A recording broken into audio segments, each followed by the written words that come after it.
Welcome to the last part of this module number 4, social sustainability. So part number 4, cultures of sustainability. So before we talk about cultures of sustainability, I want you to take like 10 seconds, 15 seconds time to think about the question, how would you define culture? What are the elements of culture? And how does events and sport relate to culture? Maybe you pause the video, and once you have made up your thought, you continue from here.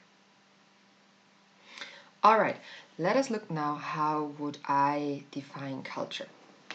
So culture in a broader definition is very much like this iceberg model shows on the left side, where we have these expressions which are like seen, like food or music, language, performing arts, literature, everything which is shown, temples, etc., etc., festivals.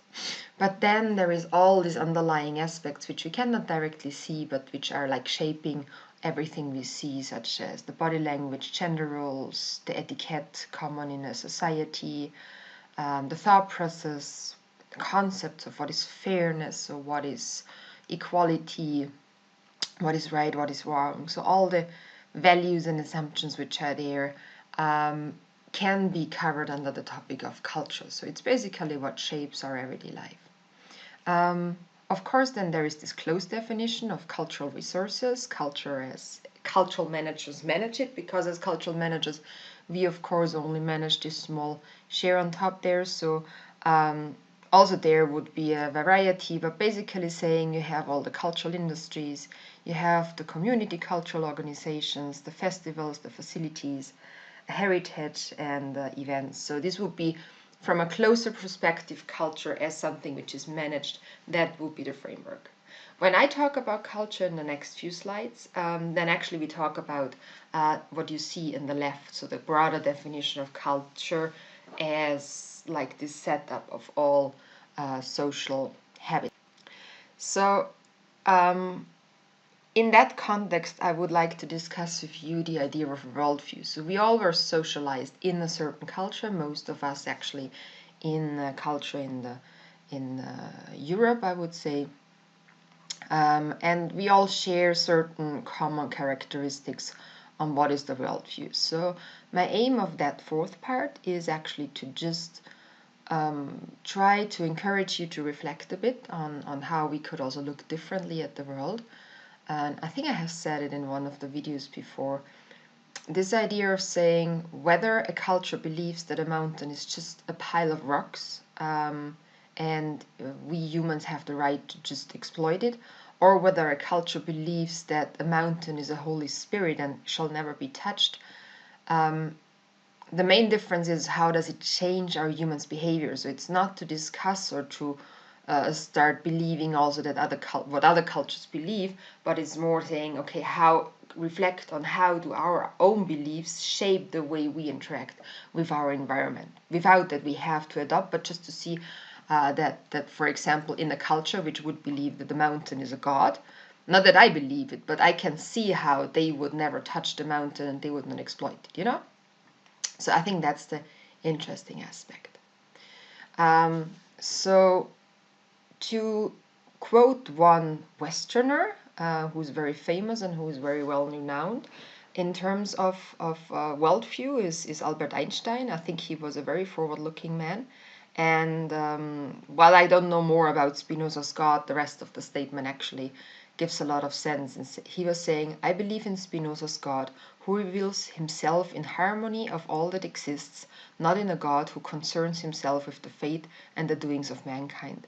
So he was already 100 years ago questioning this idea of saying, okay, our Western God or in Catholic religion, God is only concerned with what humans do and all the rest of nature has to serve. So he questioned kind of the existing predominant cultural worldview at this time with that statement. Another worldview, for example, which I came across when I used to live in Nepal, was this broad pattern of Hinduism, which cannot be defined to exactly one worldview, but there are certain joint characteristics everyone who grew up in a Hinduistic society would have in common. And one aspect, for example, would be that in Hinduism you believe that there is a God in everything, and that everything is holy, and that everything is connected and has certain energies or spirits to it. So again, you may or may not believe that, but it shapes the way you behave with things, and the way you treat things, of course, if you believe that everything is kind of a god.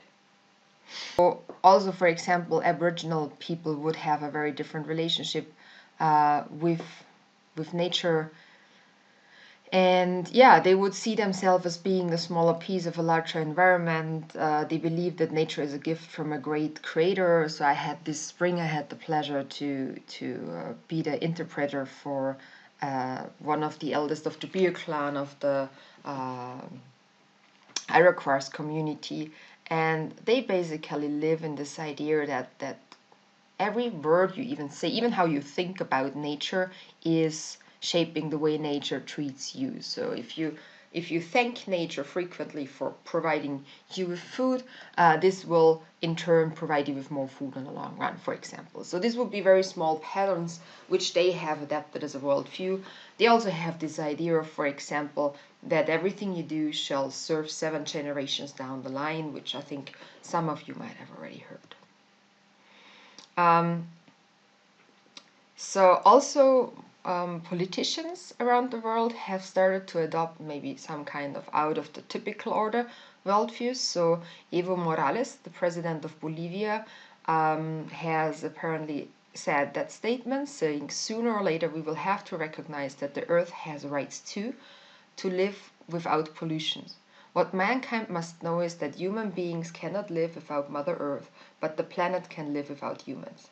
So here actually he has broken with a worldview of saying we humans are allowed to exploit nature, but he has adopted, and even in legal situation they have adopted it, that the earth will have its own rights. So this is meanwhile actually written in law in Bolivia.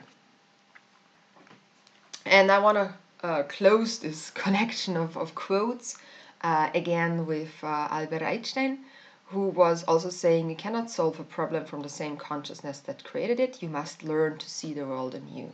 So with this statement, I want to encourage you and us all to say, let's explore how we can develop a new worldview which builds upon, like, I don't want to overview the worldview which we have in the West, but maybe saying we can go away a bit from the worldview of Descartes. And even if most of you might not have heard of Descartes before, he was the one who in the 17th century would have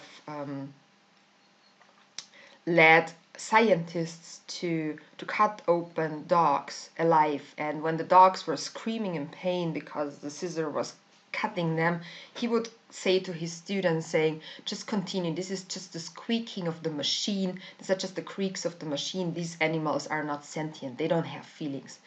And I think it's this worldview which is still very prevalent among us. But meanwhile, we have developed much further. We have acknowledged that animals have feelings, that small babies have feelings. And I think it's just on saying how can we again go one step further in our worldview to implement some kind of sustainable ways of thinking. Yeah. Again, back, what is our current dominant worldview? Our worldview is definitively, I would say, as the picture in the right shows, that is my understanding of one of the Western worldview. We think a lot about the world in terms of where does what come from, who's producing what, so the economic aspect any country has. And we tend to think in some kind of linear patterns, but not really in circular models. That's the other picture shows. So we have this rather linear worldview at the moment in the West, I would say, even though there is an increasing number of scholars and trainers who are encouraging people to a more systemic thinking.